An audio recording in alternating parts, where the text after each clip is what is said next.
When you're going through hell and everything is going against you, the easiest thing in the world to do is to start thinking negative. It's easy to go through life holding on to things that are weighing us down. Guilt, resentment, doubt, worry. The problem is when we allow these things in, they're taking up space for the good things that should be there. Imagine your life is like a container. You were created to be filled with joy, peace, confidence, creativity. But if you allow worry in, it pushes out the peace. There's not space for both. You can't go above 100%. You have a limited amount of room. If you allow guilt to take up space, that's space that you don't have for the confidence you need. Most people will let their present physical results control their way of thinking. They're emotionally involved in it. They think it's an accident that the same results keep reoccurring. That's no accident. If you've got a financial problem, if you've got a cash flow problem, if you've got a marital problem, that's what most people concentrate on. If a doctor takes a photograph of your body and then tells you you're sick and shows you you're sick, what's the person concentrate on? Sickness. What's the photograph prove? The photograph proves that the person has been concentrating on something wrong to move their body into that vibration. What should they do? They should ask for help. Where does it come from? There's only one source, and they see perfect health, or they see prosperity. But the cynics don't believe this. And it's a strange thing, the cynics don't get results either. Quit letting your present results control your thinking. Don't let life change your name. Don't let it change your name. Don't you be nasty just because they're nasty. Don't you be hateful just because they're hateful. Don't you be vengeful just because they're vengeful. Don't lose yourself in your situation. Don't let your situation eat up yourself. You got to get grounded. You got to train your mind to serve you. Meditation is one of the ways in which you can do that. Reading is one of the ways that you can do that. Listening to music is one of the ways that you can do that. Exercise is one of the ways in which you can do that. Things that you can do to still your mind, to clear your thoughts so you can think. Change the way you see yourself and begin to tend to the personal details. If you trust yourself, if you believe and don't doubt in everything in you, you can do it. You can do it. When you say a situation, a person is hopeless, you're slamming the door in the face of God. There's no guarantee that because somebody is now down on their luck, they can never come back. Who can guarantee that you can't make, that you can't have your dream? All we need to do is we look at our dreams. As we get ready to hit the floor, I'm blessed and highly favored.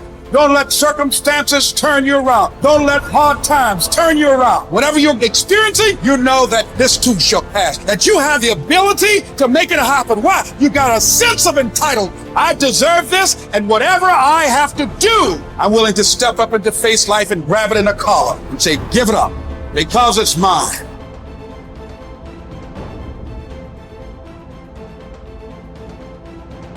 People think there is something called as negative thought and positive thought. They want to remove the negative thoughts and have only positive thoughts. For such people, I would ask them to just experiment for 10, 15 seconds. Let them forcefully remove one thought from their mind. For example, next 10 seconds, just don't think of a monkey. Try not to think of a monkey. For next 10 seconds, you will see you will be full of monkeys. So what I am saying is, this is the nature of your mind, because in this mind all the 3 pedals are throttle. There is no brake, there is no clutch. Whatever you touch, it will only go faster. In this kind of mind, people have been taught from moral teachers and religious teachers, do not think about bad things. Well, since then it's been a full-time job. So there is no way you can handle the mind like this. This doesn't need any great enlightenment. If you spend 2 minutes with your eyes closed, you will realize you cannot do anything forcefully with this mind. So, I want to remove negative thoughts. Do not ever go in this direction, because what you want to remove will become your quality. Always you will be on it. So, what should I do? The thing is this: without understanding the fundamental mechanism of this mind, because our mind Human mind is the most sophisticated computer on the planet. Even all the supercomputers have come out of this. When this is the case, is it not important that we understand the mechanics of how it functions? One simplistic aspect of how it functions is there are no subtractions and divisions in our mind. There is only addition and multiplication. If you try to do something with it, it will say one more. If you try hard, it will multiply into many more. In this mind, you don't try to identify what is positive, what is negative, and try to remove it. First of all, one needs to understand this mind of yours. This body of yours is supposed to serve you. The life that you are is important. Body and mind are vehicles that must serve us. If you sit in a vehicle, it must go where you want to go. If it goes to its own destination, what is the point of such a vehicle? It's just a nuisance. Right now, most human beings are unfortunately experiencing this fantastic possibility of human mind as a nuisance, as a troublesome thing. Well, this is the most beautiful thing you have. There is something called as you which exists. This is not a composite of all your thoughts and emotions and physiological processes. Beyond that, there is you. If you close your eyes, even if you cannot see anything, you're still there. It is through the window of your eyes that you are looking out. But if you close your eyes, it doesn't mean that you don't exist. You still exist. So beyond your thought, you still exist. Beyond your emotion, you still exist. So that you, the life that you are, this has to come into your experience. Why is it that you're not allowing that to come into your experience, which is the most significant aspect of who you are? Who you are right now, the most significant aspect is you and me are alive right now. This is it. What I'm thinking, what you're thinking is not the important thing. We are alive right now. That is the important thing. So it is important that you focus on this fundamental sense of aliveness within you.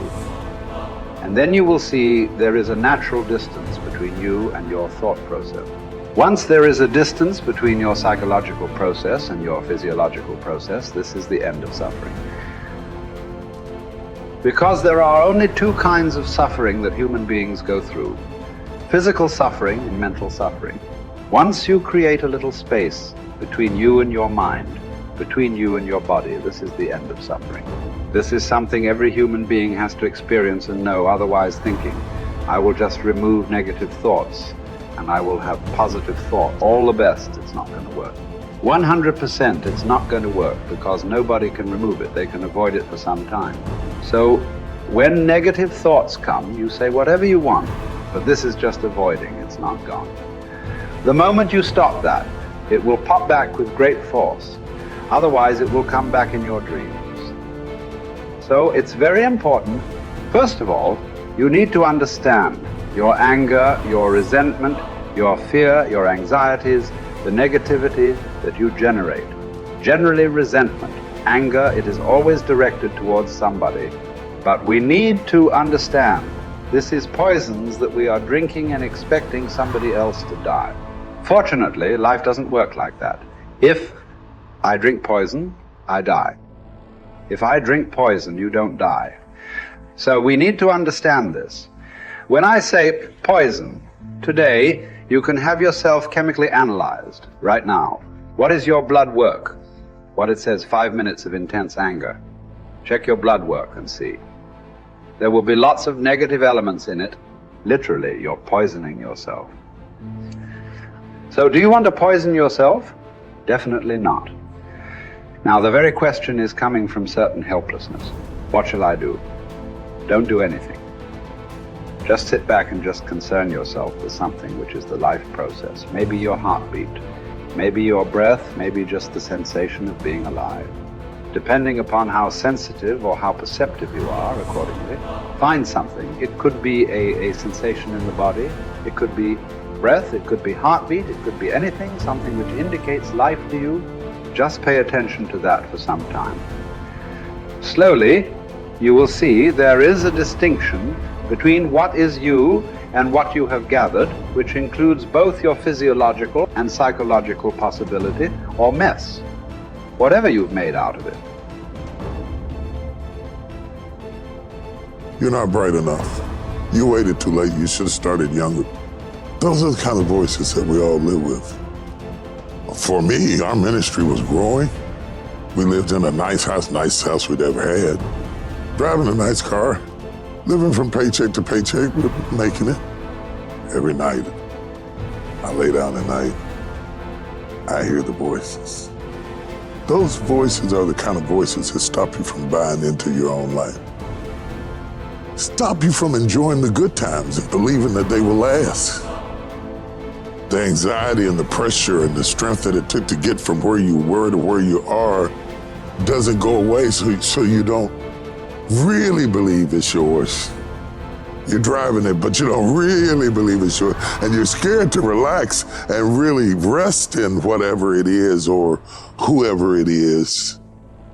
And the enemy always has some sort of tool or memory or situation that he uses to terrify you, even though the good times are here and the dream is there, the blessing is there, and the goodness is there.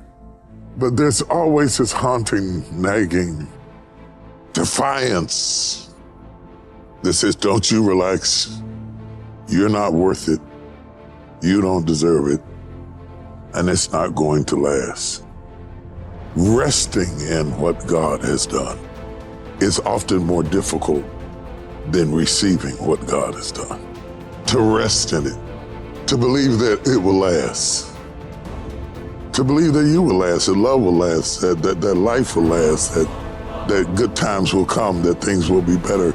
It's difficult because of the voices. And you are what you eat, and the voices are the food that feeds your faith or fear.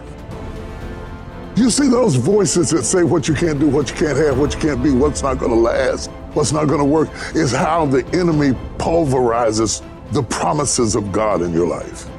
And it takes word to combat word. That's why when Jesus was in the wilderness and Satan was throwing word at him, he was throwing word back. And what we have to do is put word on word. I'm blessed. I'm blessed in the city. I'm blessed in the field. I'm blessed in my uprising. I'm blessed in my downsetting. I'll be blessed into my old age. I'll be blessed when I'm an old man. My grandchildren will be blessed. My body is blessed. My mind is blessed. My head is blessed. I got this. I can handle it. I can do it. Bring it on. Here it is. That kind of talk, saying that to yourself, drives back the other voices of negativity that we all have creep up behind us and tell us that we're not capable and we're not competent and we're not gifted enough and we're not good enough or we waited too late or God is punishing us.